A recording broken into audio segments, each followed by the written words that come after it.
I feel like a lot of people, including myself, didn't know your extensive K-pop writing, producing background. I was shook. You've written and produced for NCT Dream, 127, 2018, NCT, TVXQ, BoA, Newest.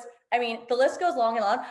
On and on. I was literally having like a low-key panic attack researching for this interview. How did you get into writing and producing for K-pop? Because it was a while ago already. It's been, what, since 2015? Yeah. And that was even like before K-pop was quote cool in Mhm. sort of the creative circles of the US. It was something that when I kind of signed my first publishing deal and I started working for a lot of different artists, my publisher put me in some camps where they had us focus on K-pop. And Okay. so we wrote some songs in there. And ironically, the Boa song, we wrote that in a like Malibu camp with Sarah, who's phenomenally talented. Singer, artist, everything.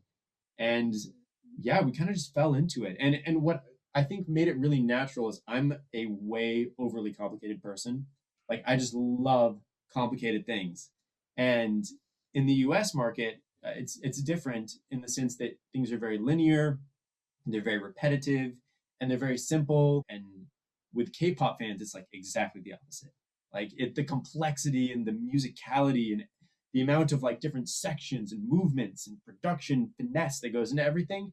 It's just it's a wonderland. And for somebody who has as much musical ADD as me, it's just a dream come true. I was just going to say, it's like the musical ADD, it's your dream. Honestly, it really is. Because even someone, watching and working in it from, a journalist aspect or YouTuber aspect, like the reaction videos and just the interviews in general, you're like, whoa, there's so much going on in the video. It's a spectacle. I love it. Yeah.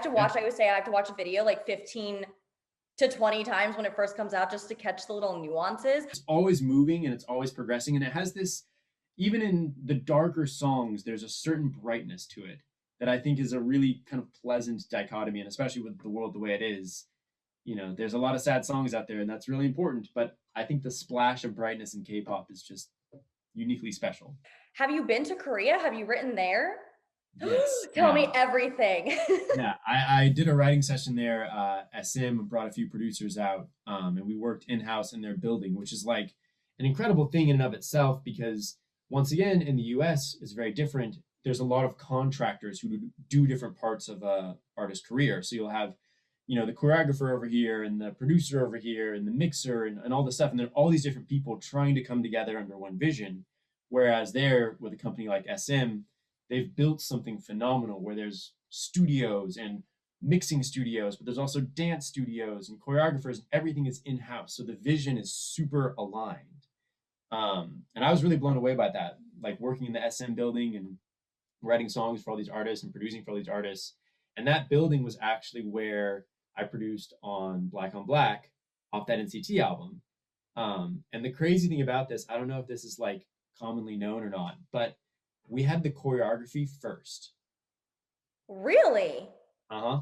Yeah. Whoa. Okay. And me coming from a dance background right now, my brain just exploded because that's wild. All right. Yeah. I had a video of the choreography and it was like, okay, we got to figure out what to do for this. And I mean, like those guys are so talented. Like just Insane. watching them dance was like, I don't even know how I could make anything musically that could live up to the amount of skill that's going into this. But we did, I guess. I feel like Black on Black, which obviously you wrote and produced, it kind of set the standard for what was to come in the 2020 album that just came out in November, December. I mean, did you have a direction that they kind of knew they wanted the songs to go in, or again, you were just matching it to the choreo? I mean, there was definitely some references and influences. I was one of a few producers on that song, so I definitely do not take all the credit, but any stretch of the imagination. But I think the vibe was in the choreography, the movement and everything was just there, and so it just became, how do we make each of these sounds? Like when you hear this kick sound, how does it feel with the stomp that's happening in this moment, and how do these weird washy sounds on the sides feel with this elbow move that happens right here, and it just all kind of became, what does this move sound like? What do you think about K-pop becoming more mainstream here, and what does that mean for you as a producer writer? I love it for so many reasons. I mean, once again, now it's the kind of thing where if I talk about, in a writing session, hey, this song could go for K-pop, people are like, yes, that's exciting, let's do that.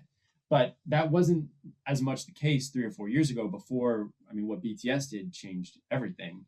And before that, it was kind of like for some writers, it was like, okay, well, I guess if we can't give this to Beyonce, then maybe. And I think that the amount of talent and skill and just artistry that comes out of Korea deserves the level of platform that it's finally starting to get. So I'm thrilled to see it, and I'm also thrilled to see the US have to compete musically against something that is, maybe more intricate and complicated. To me personally, a little more interesting.